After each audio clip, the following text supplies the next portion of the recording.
안녕하십니까? Effect of Pain Neuroscience Education Combined with Cognition Targeted Motor Control Training on Chronic Spinal Pain, a Randomized Clinical Trial에 관련하여 발표하게 된 한방제약학과 아론 지영욱입니다.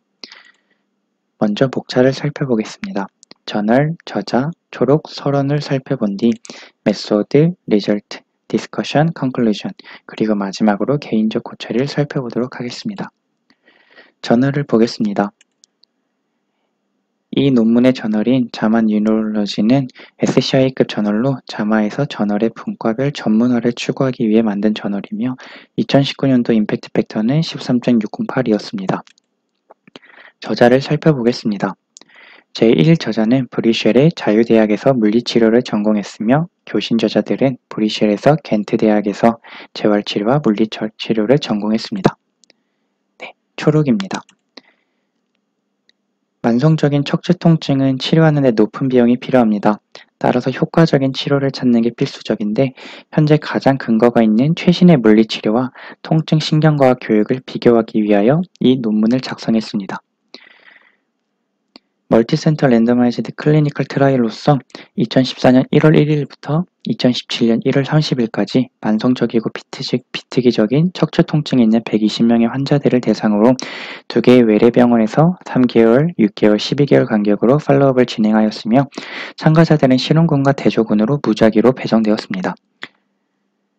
프라이머리 아웃컴은 통증과 기능으로 측정하였고 결과를 살펴보면 통증에서는 3개월 후에 진행한 1차 테스트 현장에서 프레셔 페인 스레스홀드가 더 높았고 6개월과 12개월이 지났을 때 측정한 결과에서는 CSI 점수도 감소하였습니다. 기능에서는 3개월, 6개월, 12개월에 진행한 결과에서 중요하고 임상적으로 유의한 장애의 감소를 보였고 6개월에서 더 나은 정신건강, 3개월, 6개월, 12개월에서 더 나은 육체적인 건강을 보였습니다.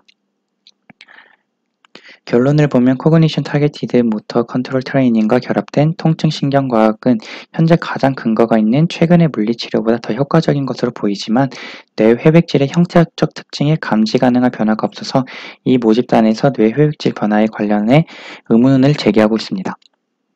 다음은 서론입니다. NCSP에 대한 비술적 치료는 베네핏이 제한적입니다.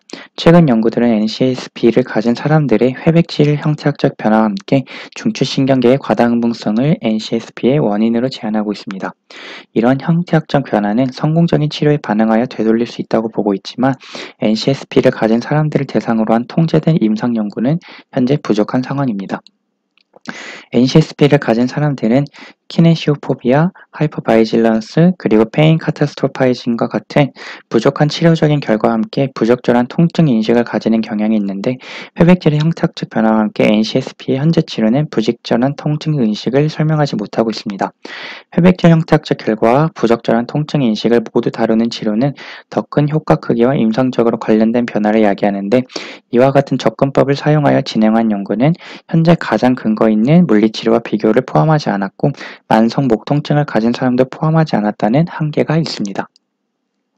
다음은 메소드를 살펴보겠습니다. 데이터는 2014년 1월 1일부터 2017년 1월 30일까지 벨기에 겐트와 브뤼셀의 대학병원에서 수집되었고 겐트 대학병원과 브뤼셀의 윤리위원회에 의해 승인되었으며 참가자들은 서면으로 동의를 표했습니다. 연구 참가자, 통계학자, 그리고 결과평가자는 블라인드된 3중 맹검 연구였고 참가자들은 대기실에서도 서로 만나지 못했습니다. 연구 모집단 및 표본 큰기 참여자는 아래와 같은 방법을 통해 모집되었고 연구 포함 기준은 네덜란드어 원어민 18세에서 65세 그리고 NCSP를 가지고 있는 환자였습니다. 참가자들은 일반적인 약물을 제외한 다른 치료법을 계속할 수 없었고 새로운 치료법이나 신약을 시작하지 말라는 요청을 받았습니다. 연구 제외 기준은 특정 질환 상태 또는 만성적으로 널리 퍼진 통증 증후군 또는 병원에서 50km 이상 떨어진 곳에 거주하는 거였습니다. 랜덤화는 독립적인 조사원이 생물통계 단위에서 계층화된 퍼미티드 블럭 얼로케이션을 사용하여 무작위를 수행했습니다. 결과 측정 관련해서 설문지 임상 특성 및 세부 정보는 사전 공개된 프로토콜에서 확인할 수 있습니다. 통증은 두 개의 설문지와 두 개의 실험적인 통증 측정 및 조건부 통증 변화를 사용하여 측정하였고, NRS는 3일 동안의 평균 통증 강도를 측정하였고, CSI는 만성 통증을 가진 사람이 겪을 수 있는 25가지 증상을 평가하여 과민성의 존재를 평가하였고, PPTS는 증상이 있는 부위와 먼 부위에서 무작위로 2번 측정했습니다. CPM은 PPTS를 측정하는 반대손을 사용하여 CPM 후 30초 뒤에 PPTS를 다시 측정하고, 처음 PPTS 값을 이후에 진행한 PPTS 값에서 뺍니다. 네거티브 값이 나오면 억제 반응이 손상된 것을 나타내고, 포지티브 값은 역제 반응을 나타냅니다. 기능은 SF36을 통해 측정하고, 두 개의 주요 영역과 7개의 일상생활에서 통증을 인한 장애의 정도를 평가하는 PDI를 사용합니다. 회백질의 형태학적 특징은 자기공명 영상을 사용하여 평가하였는데, 데시칸 가이랄 팔셀렌션을 기초한 10개의 연역적인 피질 영역의 회백질 피질의 두께와 프리서펄 서브코티칼 세그멘테이션에서 선택된 5개 영역에서 회백질의 부피는 추가적인 통계학적 분석을 도출했는데, 이 부위들은 만성 근고혈계 통증을 가진 모집단에서 보수적인 치료 후 변화를 보였습니다. 통증 인식을 평가하기 위해서는 먼저 페인 카타스펙 스케일, 탐파 스케일, 페인 바이갈런스 앤 어웨어너스 퀘스처네어를 사용하였습니다. 두 치료 모두 3개의 교육 세션과 15개의 1대1 연습 세션으로 구성되었고, 실험군은 통증 신경과학 교육과 커그니션 타겟티드 모터 컨트롤 트레이닝을 결합했습니다. 운동 프로그램은 현대적인 시간 경과에 따른 통증 신경과학을 적용한 감각 운동 재훈련으로 시작하였고, 그와 동시에 참가자들이 두려워하고 회피하는 움직임은 복잡성이 증가하는 등급화된 전급번호를 사용하였습니다. 대조군은 최신의 물리치료를 포함하였고, 대조군의 교육은 아래와 같은 7개의 주제를 다뤘습니다. 그리고 페인 컨거니션 운동 프로그램은 척추의 생리학적 기능장애를 치료하는 데 초점을 맞췄습니다.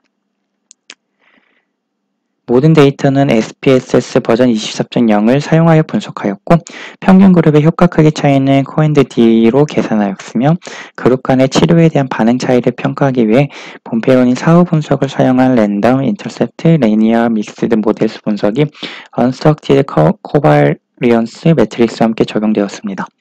모델에는 치료 시간 그리고 치료 곱하기 시간이 고중효과로 포함되었고, 각 환자에 대한 랜덤 인터셉트도 함께 포함되었습니다. p-value가 0.05 이하인 것이 유의미한 것으로 간주하였습니다. 결과를 살펴보겠습니다. 먼저 728명 중 608명이 제외되었는데 339명은 포함 기준에 안 맞았고 269명은 참여하기를 거절했습니다. 120명 중 실험군과 대조군을 60명씩 나눴고, 실험군 중 49명은 실험을 이어갔는데 그중 11명은 아래와 같은 이유로 진행하지 않았고, 49명 중 3명은 팔로우 기간 중 포기했습니다. 대조군 중에서도 60명 중 45명이 실험을 이어갔는데 15명은 아래와 같은 이유로 진행하지 않았고, 45명 중 3명은 팔로우 기간 중 더 진행하지 않았습니다. 대조군, 실험군 사이의 특성들이 거의 비슷한 것을 알 수 있습니다.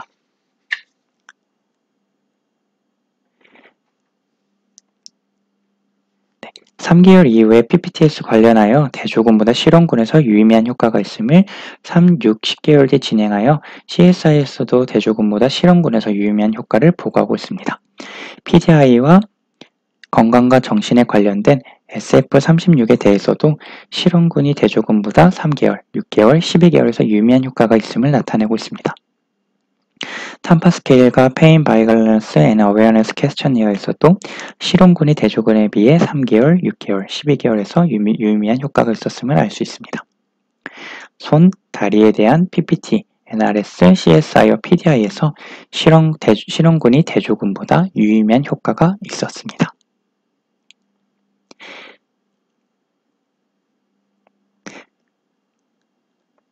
네, 결론을 살펴보겠습니다. 회백질 형태학적 특징을 바꿀 수 없음에도 불구하고 코그니션 타겟티드 모터 컨트롤 트레이닝과 결합된 통증신경과학 교육은 많은 효과를 나타냈고, 이러한 효과는 임상적으로 중요했으며 장기 추적에도 유지되었습니다. 프라이머리 아웃컴을 보면 치료적인 차이가 없음에도 불구하고 실험 그룹만이 임상적으로 관련이 있는 것으로 간주되는 15% 이상의 PPT 증가를 보였고 NRS 통증 점수 감소가 양쪽 그룹에서 임상적으로 중요한 최소 차이를 초과했지만 실험군에서의 변화와 효과 크기가 대조군에 비해 상당히 높았고 실험군은 치료 후 CSI 점수가 대조군보다 유의하게 낮았습니다. CSI 점수의 이러한 중요한 변화 및 PPT 및 NRS의 변화는 물리치료와 비교하여 NCSP를 가지고 있는 개인이 통증을 줄이는 데 통증 신경과학 교육의 우수성을 입증합니다. CPM의 효과에 어떤 영향도 발견하지 못한 본 연구의 결과와 함께 NCSP를 가진 사람들에게 CPM의 임상적 중요성에 의문을 제기하게 되고 이는 실험적인 치료에 반응하여 다른 통증 매개 변수가 개선된 반면 CPM 매개 변수는 변하지 않은 이유를 설명할 수 있습니다. 인식된 통증 장애와 정신적 및 신체적 건강에 대해서 실험군은 물리치료에 비해 더 큰 개선을 보였는데 이는 결과적으로 참가자들은 이제는 아마도 고통에 대해서 권한이 주어짐을 느끼는 반면에 이전에는 고통을 삶을 조절하는 요소로 보았기 때문입니다. 세컨더리 아웃컴을 보면 이전의 연구에 따르면 치료에 대한 반응으로 회백질 부피 또는 두께가 증가하는데 이번에는 평가된 내 영역에서는 상당한 증가 또는 감소가 발견되지 않았고 어떠한 개입도 회백질 형태학적 변화를 초래하지 않았습니다. 수술이나 약물 치료가 포함되지 않았지만 치료에 대한 회백질의 형태학적 특성에 변화가 없는 것은 회백질의 개선을 보고한 통제되지 않은 연구와 분명히 상충된 결과입니다. 이번 연구를 통해서 상당한 임상적인 개선이 있었으므로 이전에 통제되지 않은 연구에서 치료로 변화된 뇌 변화의 의문을 제기합니다. 키네시오포비아와 관련하여 실험군은 가장 근거 있는 최근의 물리치료보다 더 큰 감소를 보였던 하이퍼바이갈리언스도 대조군보다 실험군에서 더 개선되었습니다. 하지만 실험군에서 감소가 더 클 것으로 예상했던 페인 카타스토파이징에 대한 효과는 관찰되지 않았습니다. 이번 결과는 NCSP를 가진 사람들을 위하여 생물학 접근 방식보다는 통증 신경 과학 교육과 Cognition Targeted Motor Control Training을 결합한 방식으로의 전환의 필요성을 강조하고 있습니다. 또한 임상인은 NCSP 관리에 대해 현대의 고통에 대한 신경과학을 통합해야 한다고 주장하고 있습니다. 이 연구에는 한계와 장점이 있는데 통증 및 기타 결과 측정에 영향을 미칠 수 있는 호르몬 영향에 대해서는 통계 분석이 수정되지 않았지만 통증 강도에 대한 호르몬 영향이 무엇인지 여전히 불분명하다는 한계가 있습니다. NCSP를 가진 사람들의 뇌 형태학적 특징에 대해 가능한 치료 효과를 조사한 첫 번째 실험 연구이며 NCSP를 가진 사람들을 위한 코그니션 타겟티드 모터 컨트롤 트레이닝과 결합된 통증 신경 과학 교육의 효과를 조사하는 적절하게 통제된 최초의 3중 블라인드 무작위 임상 실험이라는 장점도 가지고 있습니다. 결론입니다. 통증 신경과학 교육과 코그니션 타겟티드 모터 컨트롤 트레이닝을 결합하는 것은 뇌의 회백질의 물질 형태학적 특징에 영향을 미치지는 않지만 통증 및 장애를 줄이고 NCSP를 가진 사람들의 심신기능 및 통증 인식을 개선할 수 있습니다. 이는 이전 뇌 회백질의 형태학적인 변화의 임상적 타당성에 의문을 제시하고 바이오시코소시알적인 초점으로 시선을 돌려야 한다고 강조합니다. 개인적 고찰을 살펴보겠습니다.